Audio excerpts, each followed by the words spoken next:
दिव्यास्त्र प्राप्त करने के लिए सबसे पहले खुद को योग्य साबित करना पड़ता है और फिर दिव्यास्त्र धारक को प्रसन्न करना पड़ता है जिससे वो दिव्यास्त्र की विद्या दे सके। अर्जुन को कई दिव्यास्त्र तो आचार्य द्रोण ने ही सिखा दिए थे, परंतु उसको कुछ अतिरिक्त दिव्यास्त्र भी चाहिए थे क्योंकि उसे संसार के सबसे महान योद्धाओं से और विशालतम सेना से युद्ध लड़ना था। वे विशिष्ट दिव्यास्त्र देवराज इंद्र के पास थे, अतः इंद्र को प्रसन्न करने के लिए उसको तपस्या करनी पड़ी। सबसे शक्तिशाली अस्त्र पाशुपतास्त्र को पाने के लिए उसे भगवान शिव को प्रसन्न करना था, तो उसने उनको भी तप से प्रसन्न किया।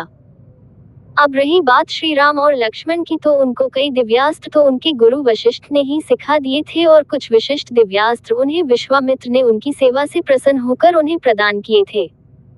तथापि रावण से युद्ध जीतने के लिए उन्होंने भगवान शिव की आराधना करके उन्हें भी प्रसन्न किया था और विजय का वरदान प्राप्त किया था। तो कुल मिलाकर श्री राम और लक्ष्मण ने भी सारी शर्तों का अनुपालन करके ही दिव्यास्त्र प्राप्त किए थे। बस शायद यही अंतर था कि उनको शिक्षा प्राप्ति के लिए दो विलक्षण गुरुओं का आशीर्वाद मिला, जबकि अर्जुन के साथ ऐसा नहीं हुआ, इसलिए उसे दिव्य अस्त्र पाने के लिए तप का मार्ग अपनाना पड़ा। वहीं इसके विपरीत कर्ण ने वासवी शक्ति बिना किसी तप अथवा बिना किसी सेवा के और बिना किसी को प्रसन्न किए ही प्राप्त की थी, क्योंकि वो मात्र दो शक्तियों की अदला बदली थी, दिव्य कवच कुंडल के बदले वासवी शक्ति।